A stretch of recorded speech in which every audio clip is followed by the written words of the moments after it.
Hi friends, आज हम प्रस्तुत कर रहे हैं अनिल मोहन द्वारा लिखा गया उपन्यास रफ्तार का part 15। Please like share subscribe my channel. Devraj Chauhan एकाएक ही मुस्कुरा पड़ा। नानक चंद, काम कोई भी हो, उसमें ताकत से ज़्यादा दिमाग लगाया जाता है। हम हीरे चाहते हैं, किसी की जान लेकर हमें हीरे नहीं मिल सकते। वैसे भी मेरा काम करने का अपना ढंग है। किसी निर्दोष की जान की कीमत पर मैं हीरो को पाना पसंद नहीं करूँगा। दौलत चली गई तो फिर आ सकती है। किसी की जान हमारे हाथों चली गई तो उसे हम वापस नहीं ला सकते। तेरा मतलब कि हीरे नहीं मिलते तो ना मिले? हाँ, न मिले, लेकिन बिना मुनासिब वजह के किसी की जान नहीं लेनी है। हीरे नहीं मिलने का गुस्सा किसी की जान लेकर उतारना ठीक नहीं। अपने दिमाग पर काबू रखकर हीरो की तरफ ध्यान दो कि वो कहाँ हो सकते हैं, हमें कैसे मिल सकते हैं। नानकचंद देवराज चौहान को देखता रहा। उस्ताद जी, बुझे अमृतलाल के कान में बोला, ये बंदा तो मेरे को पहुंचा हुआ लगता है। कितनी अच्छी बातें करता है। इसकी संगत में रहकर मेरा जीवन धन्य हो जाएगा। अमृतलाल ने होठ भींचकर उसे देखा। उस्ताद जी, मैंने कुछ गलत कह दिया वे? चुप कर, अमृतलाल ने भिजे स्वर में कहा। ज़्यादा बोलकर क्यों मुसीबत मोल लेता है? ठीक है, अब कहोगे तो भी नहीं बोलूँगा। देवराज चौहान ने कस लिया। नानकचंद ने गहरी सांस ली और हल्की सी मुस्कान के साथ कह उठा, हैरानी है तुम्हें देखकर, तुम्हारी बातें सुनकर। कौन कह सकता है कि तुम देवराज चौहान हो, जिसके किस्सों से अखबारें भरी रहती है, पुलिस जिसे पकड़ नहीं पा रही। मैंने तो कभी सोचा भी नहीं था कि देवराज चौहान अपने असूलों का इतना पक्का होगा। तुमने कभी किसी की जान ली है? बहुतों की। देवराज चौहान ने उसकी आंखों में झांका। अब तो गिनती भी भूल चुका हूँ। विश्वास नहीं आता। भ्रम को कायम ही रहने दो तो ठीक रहेगा। देवराज चौहान ने कस लिया। अब क्या करना है? नानकचंद काफ़ी हद तक सामान्य हो चुका था। मैं देखकर आता हूँ कि जगमोहन का क्या हाल है। शायद वो होश में हो तो उससे हीरो के बारे में पक्के तौर पर मालूम कर सकूं। तुम यहीं रहना। इन दोनों को साथ लगाकर टेम्पो सीधा करो। ये इनकी रोजी रोटी का जरिया है और इन्हें कुछ नहीं करना है। नानकचंद ने दोनों पर नज़र मारी। इन्होंने भागने या कोई गड़बड़ करने की कोशिश की तो? ये दोनों ऐसा कुछ नहीं करेंगे। करे तो फिर जो मन में आए करना।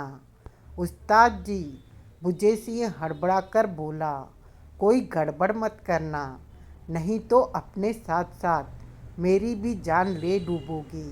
सीधे सीधे खड़े रहना। अमृतलाल उसे घूर कर रह गया। दूर, काफ़ी दूर, कार में बैठे रंजन तिवारी और वर्मा टेम्पो के हालत देख रहे थे। जब उन्होंने देवराज चौहान को टेम्पो से हटकर कार की तरफ बढ़ते देखा तो वर्मा बोला, देवराज चौहान कहाँ चला? जगमोहन के पास। रंजन तिवारी होठ सिकोड़कर बोला, टेम्पो में हीरे नहीं मिले। देवराज चौहान जगमोहन के पास पक्के तौर पर पूछने जा रहा है कि हीरो को टेम्पो में कहाँ रखा है। मेरे ख्याल में हीरे टेम्पो में नहीं हैं।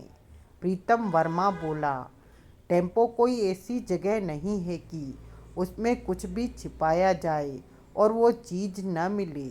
जगमोहन ने अगर हीरे टेम्पो में छिपाए हैं तो वो निकाल लिए गए हैं। किसने निकाले? रंजन तिवारी के चेहरे पर सोच के भाव गहराने लगे। टेम्पो वाले ने। मैं तुम्हारी बात से सहमत नहीं हूँ। अगर हीरे निकाले गए हैं तो ये काम टेम्पो वाले ने नहीं, पुलिस वालों ने ही किया होगा। हवलदार सुच्चाराम और कांस्टेबल ओमवीर ने टेम्पो पकड़ा था। ओमवीर नंबर हरामी है और हर वक्त इस ताक में रहता है कि कहाँ से माल मिले। हो सकता है टेम्पो में से हीरे उसके हाथ लग गए हों। कुछ घंटे टेम्पो पुलिस स्टेशन में खड़ा रहा था। यहाँ हीरो को गायब करने का काम आसानी से हो सकता है। प्रीतम वर्मा सिर्फ सिर हिलाकर रह गया। वर्मा, हाँ, तुम नीचे उतरो और छिपकर टेम्पो पर नज़र रखो। मैं देवराज चौहान के पीछे जा रहा हूँ। कम से कम ये तो मालूम हो कि जगमोहन का इलाज कहाँ पर चल रहा है। देवराज चौहान को कार में बैठते देखकर रंजन तिवारी ने कहा, आपका यहाँ से कार ले जाना ठीक नहीं। वर्मा कह उठा, क्यों? हो सकता है ये लोग टेम्पो लेकर यहाँ से चले जाएं, तो मैं इनके पीछे कैसे जा पाऊँगा? वो देखिए, तीनों टेम्पो को सीधा खड़ा करने के फेर में लग रहे हैं। प्रीतम वर्मा की निगाह टेम्पो पर थी। देखते ही देखते देवराज चौहान कार पर वहाँ से चला गया। रंजन तिवारी गहरी सांस लेकर रह गया। दूर कार में बैठे दोनों की निगाहें टेम्पो की ही तरफ थी। उल्लू के पट्ठों, सारा दमखम मेरा ही लगवाओगे क्या? नानकचंद सख्त स्वर में कह उठा। जोर लगाओ। चंबल होता तो मेरी निगाह ने सैकड़ों ने टेम्पो को सीधा खड़ा कर देना था और फिर देखते ही देखते टेम्पो सीधा खड़ा कर दिया गया। बुझे सिंह फौरन नानकचंद के पास पहुंचा। तुसी अभी चंबल के बारे में कुछ कह रहे थे। तू जानता है चंबल को?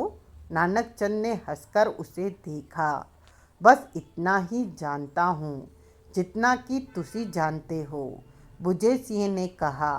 क्या मतलब? यही कि चंबल का नाम सुन रखा है, तुसी ने भी सुना होगा। ओ, मैं तो चंबल का राजा हूँ, राजा। नानू, नाम सुना है कभी डाकू नानकचंद का? नानकचंद सीना फुलाकर छाती ठोक कर बोला, मैं ही हूँ वो डाकू नानू। मैंने तो ये नाम नहीं सुना जी। उसी पल चाटे का तीव्र स्वर गूंज उठा। नानकचंद का भारी हाथ बुझे सिंह के गाल से जा टकराया। बुझे सिंह लड़खड़ाकर पीछे जा गिरा। बकवास करता है साले, डाकू नानकचंद की बेइज्जती करता है। चंबल का नाम सुना है और चंबल के शेर नानकचंद का नाम नहीं सुना? गोली मार दूंगा। मेरे नाम से तो बच्चा बच्चा कांपता है। चाटा पड़ते ही बुझे सिंह का सिर झंझना उठा था, गाल लाल हो गए थे। वो बात ये है जी, बुझे सिंह जल्दी से कह उठा। मुंबई से चंबल कुछ दूर पड़ता है। चंबल की आवाज़ मुंबई में कुछ कम पहुंचती है। शायद इसलिए आप जैसे मशहूर डाकू का नाम नहीं सुन पाया। नानकचंद ने लाल सुर्ख गुस्से से भरी आंखों से अमृतलाल को देखा। क्यों रे, तूने सुना है डाकू नानकचंद का नाम? हाँ हाँ, घबराया सा अमृतलाल बदहास सा कह उठा। मैंने तो सुन रखा है, बहुत पहले से सुन रखा है। ठीक है। नानकचंद की छाती कुछ और फूली। बड़े लोगों का नाम सुना होना चाहिए। इसके बाद नानकचंद ने इधर उधर देखा, फिर बोला, भागने की कोशिश मत करना। आपके होते हुए तो हम ऐसा कुछ सोच भी नहीं सकते। मैं 10 कदम आगे पेड़ों के पीछे 1 मिनट लगाकर आता हूँ, समझे? नानकचंद ने दोनों को घूरा। समझ गए जी, पूरी तरह समझ गए। हम आपको यहीं मिलेंगे। आप हमें पहले बता देते कि आप चंबल से आए हैं तो आपको थोड़ी बहुत आओ भगत भी कर देते। तुसी ते मौका गवा दिया।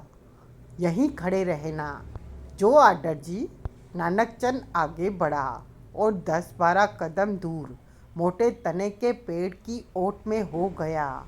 वो पास ही था, दोनों चाहकर भी भाग नहीं सकते थे।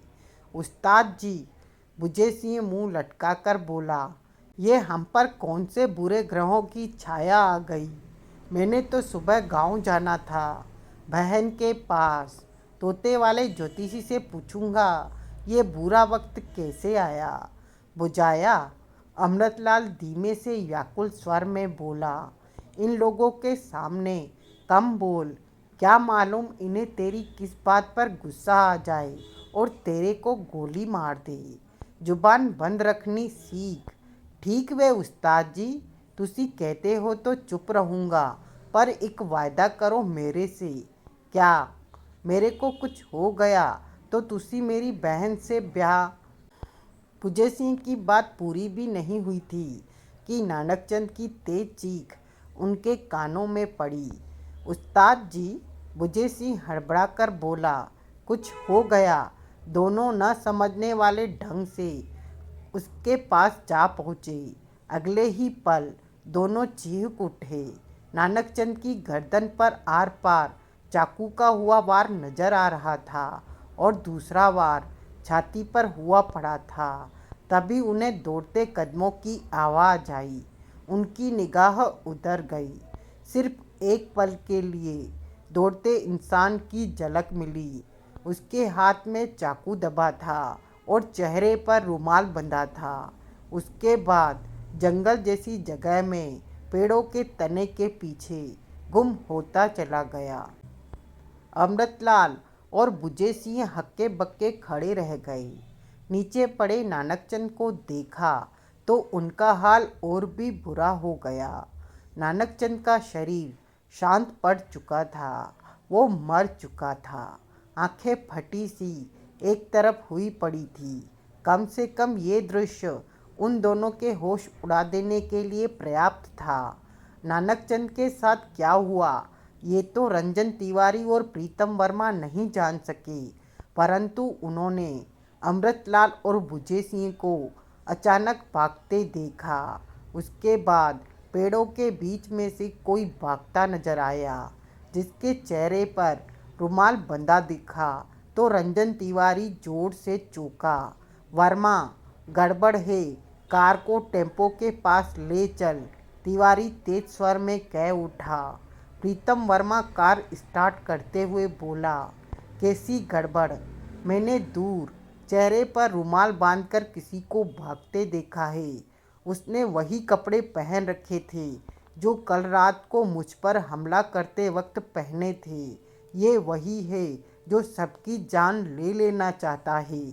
प्रीतम वर्मा ने कार आगे बढ़ा दी। अब उसने किसकी जान ली होगी, किस पर वार किया होगा? शायद नानकचंद पर। कुछ ही पलों में कार टेम्पो के पास जा पहुंची। ये क्या हो गया बुझाया?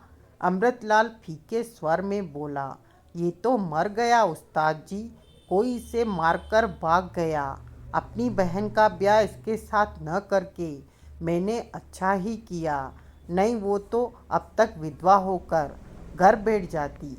बुझे सिंह बोला, सामने लाश पड़ी है, होश से काम ले।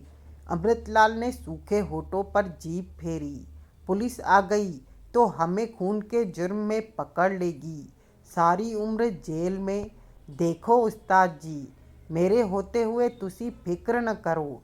बुझे सिंह गर्दन हिलाकर कह उठा, हमने किसी को नहीं मारा, किसी की जान नहीं ली।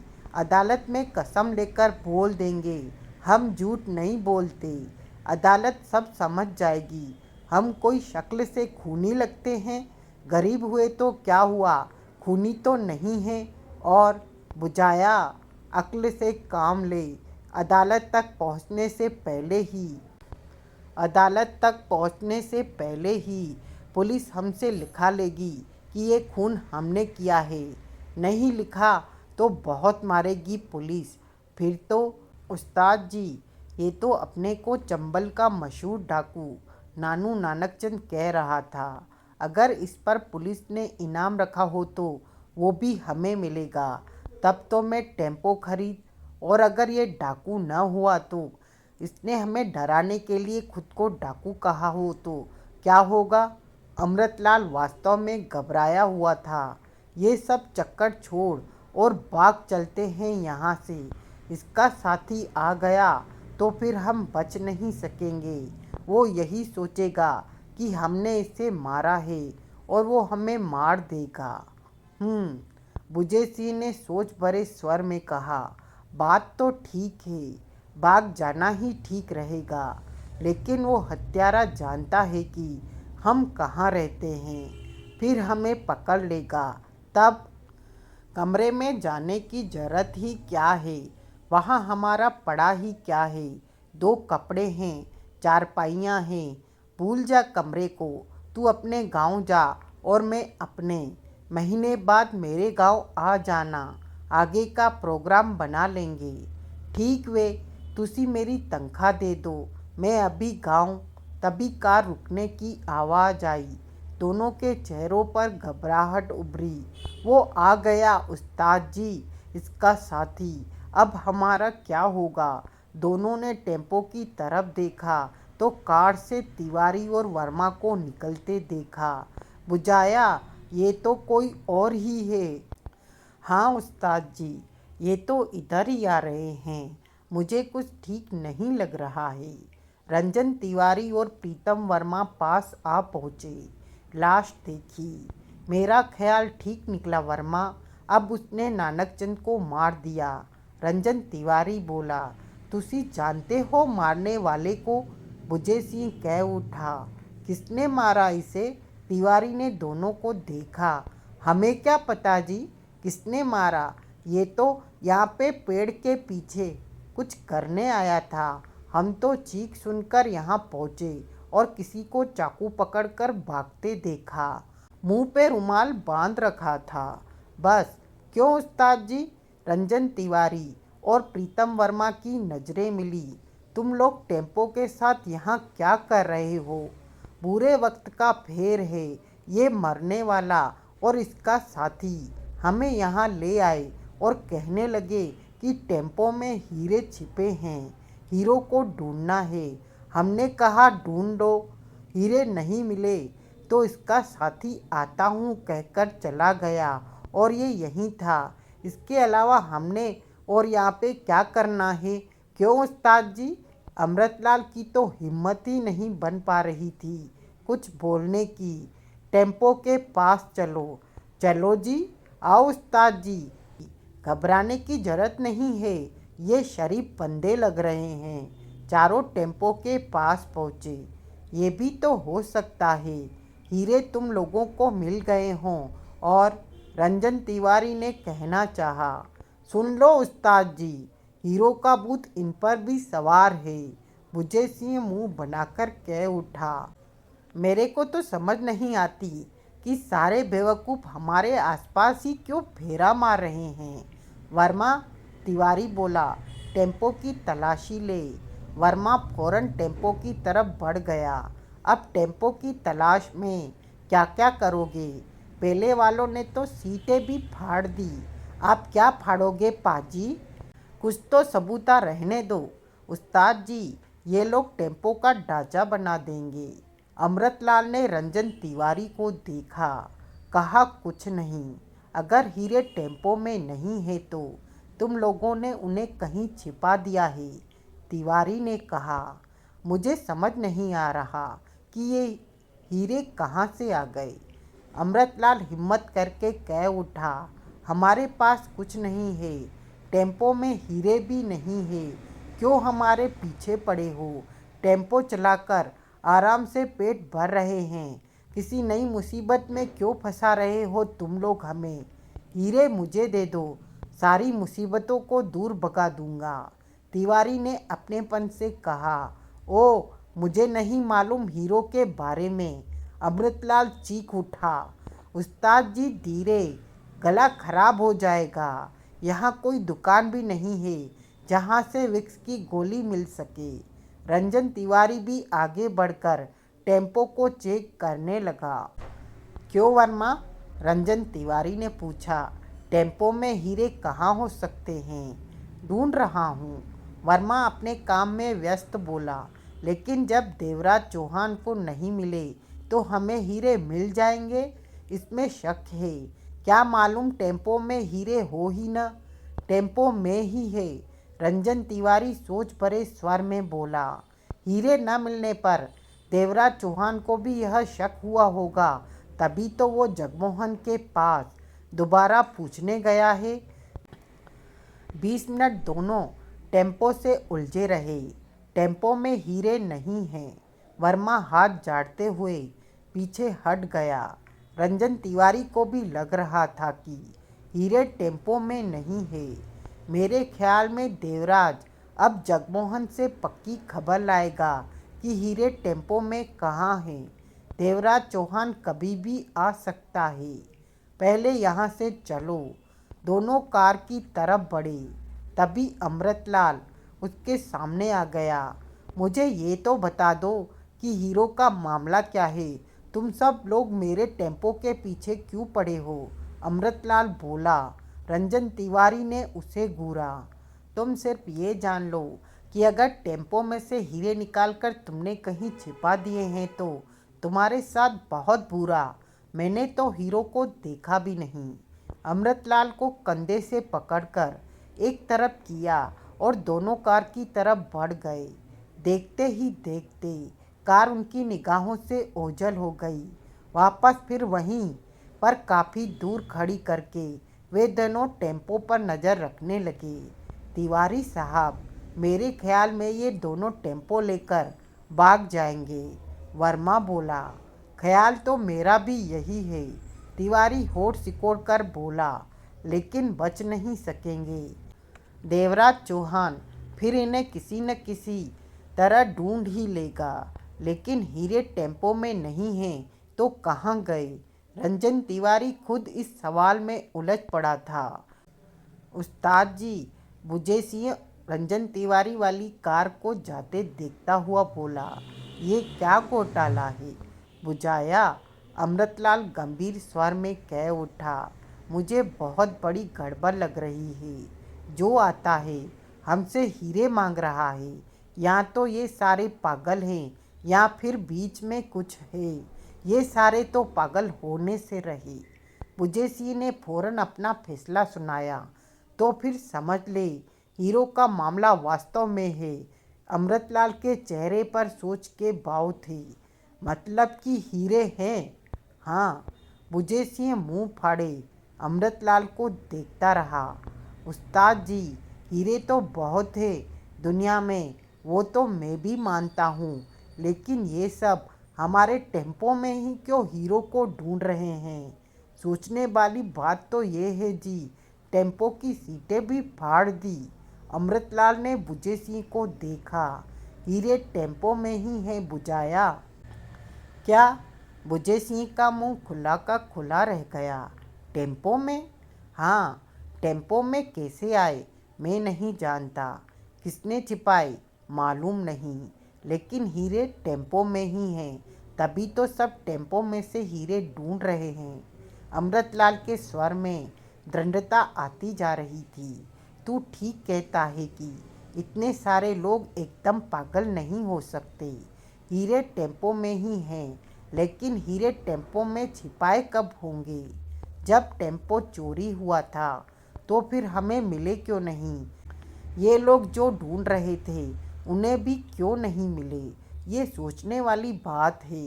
मेरे ख्याल में हीरे किसी खास जगह पर छिपाए गए हैं। अमृतलाल की निगाह टेम्पो पर फिरने लगी। और हीरे बहुत ज़्यादा कीमत के हैं, तभी सब हीरो को पाने की पूरी कोशिश कर रहे हैं। इतने के हीरे तो होंगे कि नया टेम्पो आ जाए। बेवकूफ़, मुझे तो लगता है लाखों के हीरे होंगे। लाखों के?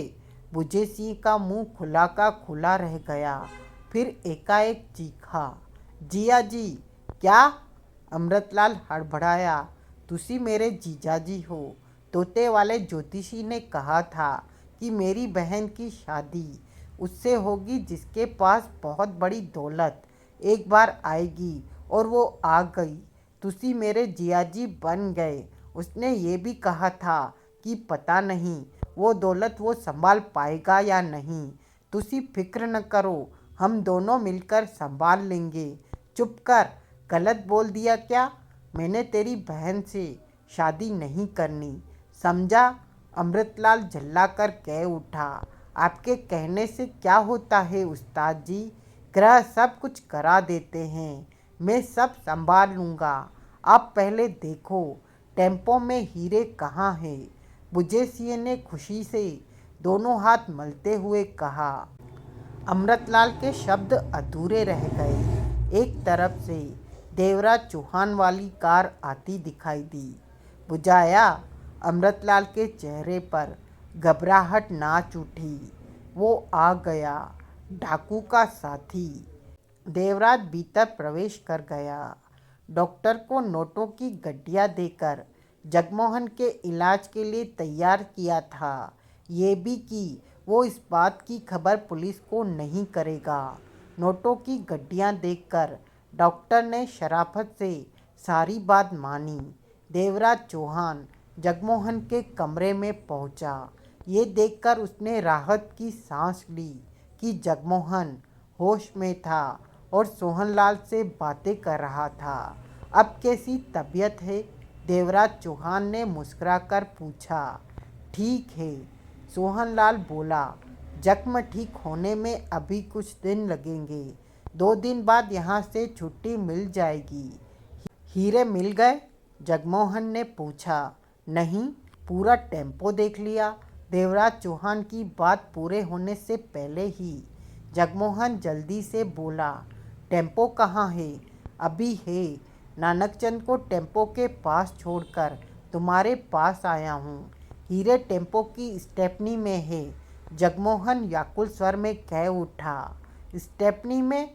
हाँ, टायर के बीच में ट्यूब नहीं है, हीरो के वही 5 थैले ठुसे हुए हैं। देवराज चौहान ने मुस्कुराकर सिर हिलाया। ठीक है, कुछ ही देर में हीरे हमारे पास होंगे। कहने के साथ ही देवराज चौहान के चेहरे पर गंभीरता आ गई। जिसने तुम पर हमला किया उसे तो देखा होगा? नहीं, जगमोहन ने गहरी सांस ली।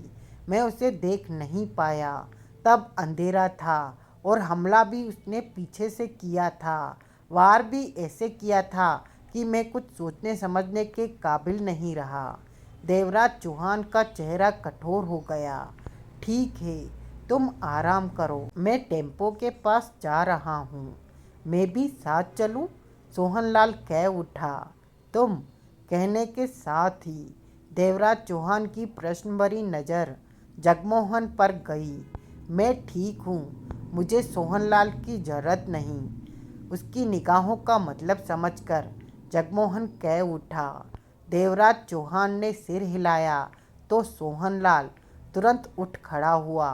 मुझे जल्दी खबर देना कि हीरे मिल गए हैं, जगमोहन ने बेसब्री से कह उठा। देवराज चौहान सोहनलाल के साथ बाहर निकल गया और देवराज चौहान ठीक वक्त पर टेम्पो पर पहुंचा था, क्योंकि अमृतलाल और बुझे सिंह तो चलने की तैयारी कर चुके थे। उस्ताद जी, ये सूखा सा साथ में कौन है? ये भी कोई डाकू वाकू होगा? सूखे गीले की छोड़ ये सोच कि जब उनको पता चलेगा कि अपने जिस आदमी को यहाँ छोड़ गया था वो मर चुका है, तब क्या होगा? अमृतलाल के चेहरे पर परेशानी थी। जो मर्जी होता है होता रहे, हमें क्या, हमने तो मारा नहीं उसे। मेरे होते हुए आप डरते क्यों हैं? देवराज चौहान और सोहनलाल कार से निकलकर उनके पास आए। नानकचंद कहाँ है? देवराज चौहान इधर उधर देखता हुआ बोला। उधर मरा पड़ा है, बुझे सिंह ने इशारा करके कहा। देवराज चौहान के माथे पर बल पड़े। सोहनलाल के चेहरे पर अजीब से भाव उभरे। क्या कहा? मैंने कहा आपका साथी उधर मरा पड़ा है, वो देखो, उसकी टांगें यहाँ से नजर आ रही हैं। देवराज चौहान और सोहनलाल जल्दी से नानकचंद की लाश के पास पहुँचे। लाश को देखने के बाद दोनों की निगाहें मिली। चेहरे पर कठोरता आ गई थी। देवराज चौहान के, इसे भी चाकू से मारा गया है, सोहनलाल के होठों से निकला। वैसे ही घातक वार। एक बात तो स्पष्ट हो गई, वो जो कोई भी है चाकू का इस्तेमाल करना जानता है। मुझे आशा नहीं थी कि वो यहाँ तक भी पहुँच जाएगा। देवराज चौहान खतरनाक स्वर में कह उठा। लेकिन अब पूरी आशा है कि वो साय की तरह आने वाले वक्त में भी हमारे पीछे रहेगा और किसी भी मौके पर हमारे हाथ अवश्य आएगा। उसने छिपकर धोखे से वार किया होगा। नानकचंद आसानी से काबू में आने वाला नहीं था। देवराज चौहान ने कुछ दूर खड़े अमृतलाल और बुझे सिंह को देखा। इधर आओ। दोनों इस तरफ बढ़ आए। पास आता बुझे सिंह कह उठा, देखो जी, अब ये मत कह देना कि हमने मारा है। पहले तो हमें हीरो का चोर बनाया, अब कहीं खूनी भी बनाने लगो। हम बहुत शरीफ लोग हैं, गलत काम तो करते नहीं। लोग खासतौर से मुझे दूर से ही सलाम मार देते हैं। इतनी इज्जत है मेरी, हमारी शराफत के बारे में तो लिखकर भी दे देंगे। क्यों उस्ताद जी? दोनों पास पहुंचकर रुके। किसने मारा इसे? देवराज चौहान ने उन्हें देखा। कोई आदमी था, हाथ में चाकू था, मुंह पे रुमाल बांध रखा था। जरा सी नज़र पड़ी थी उस पर और वो भागता हुआ पेड़ों के पीछे गुम हो गया। क्यों उस्ताद जी? बुझे सिंह बोला। ये इधर पेड़ के पीछे कुछ प्राइवेट काम करने आया था। ये हमें नहीं बताया कि क्या करने आया था। चीख सुनकर हम तो इधर आए थे। उस्ताद जी से पूछ लो। मुंह पर रुमाल। सोहनलाल ने देवराज चौहान को देखा। भटनागर पर जब पहली बार हमला हुआ था तो भटनागर ने बताया था कि चाकू मारने वाले ने मुंह पर रुमाल लपेट रखा था। इसे मारने वाला भी वही है। समझ में नहीं आता कि वो हम लोगों को मारने पर क्यों तुला हुआ है। कोई तो ठोस वजह होनी चाहिए। हमें ख़त्म करके 4.5 अरब के हीरो को पाना चाहता है। देवराज चौहान दरिंदगी से कह उठा। उसके लिए इतनी लाशों को बिछाने के लिए इससे ज़्यादा ठोस वजह और क्या होगी? अमृतलाल और बुझे सिंह की नज़रें मिली।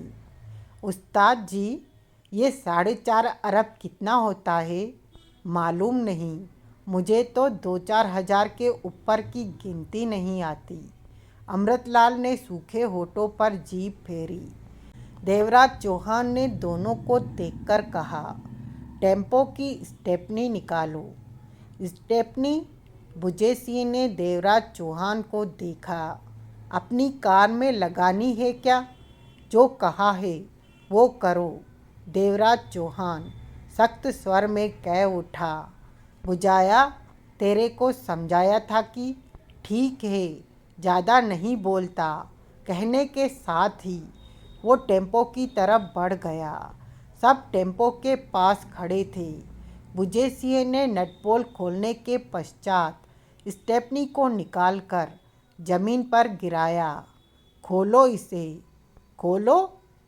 बुझे सिंह के चेहरे पर अजीब से भाव उभरे। क्या खोलो? स्टेपनी खोलो, रिम और टायर अलग अलग करो।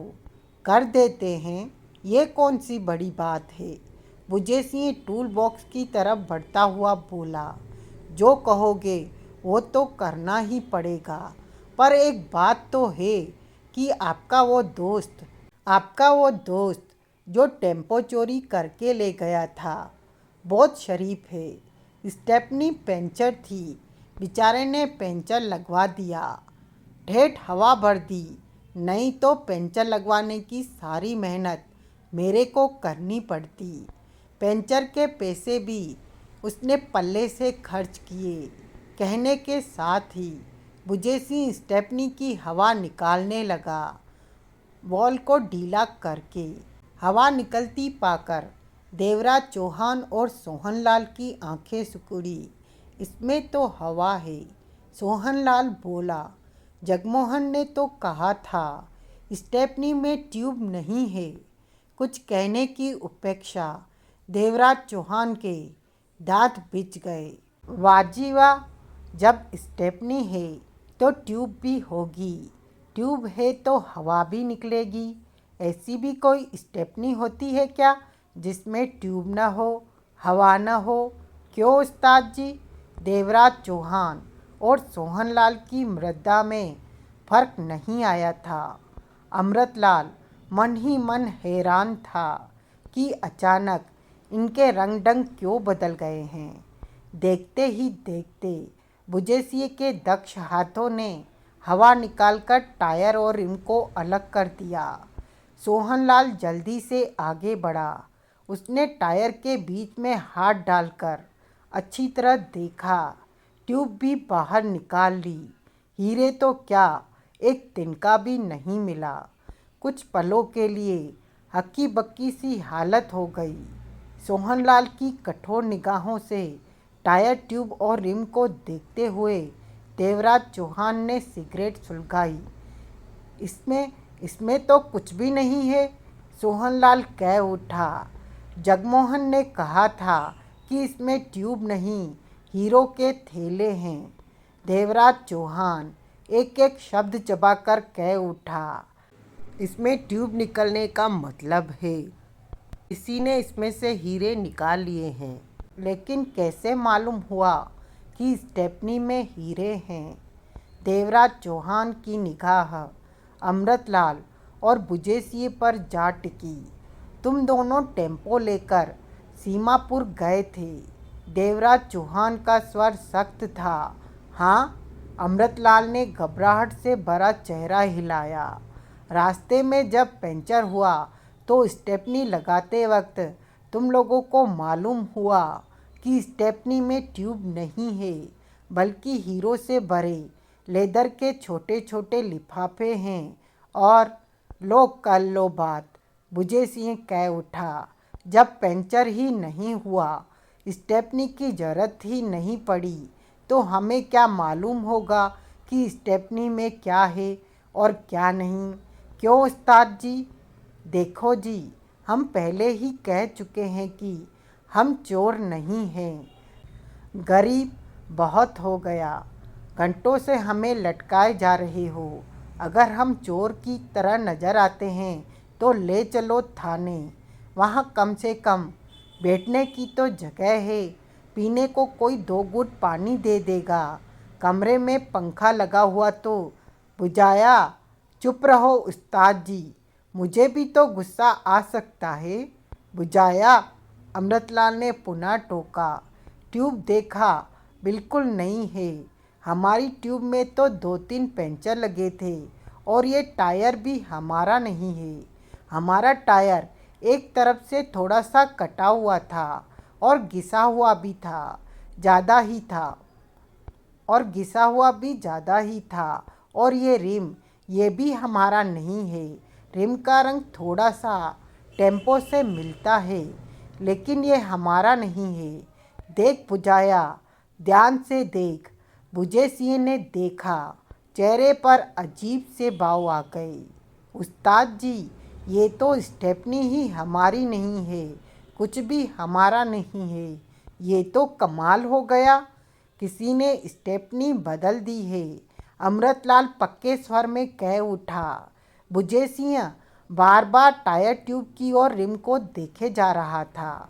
उस्ताद जी, ये काम इनके दोस्त ने किया होगा जिसने टेम्पो चोरी किया था, कहकर बुझेसिए ने देवराज चौहान और सोहनलाल को देखा।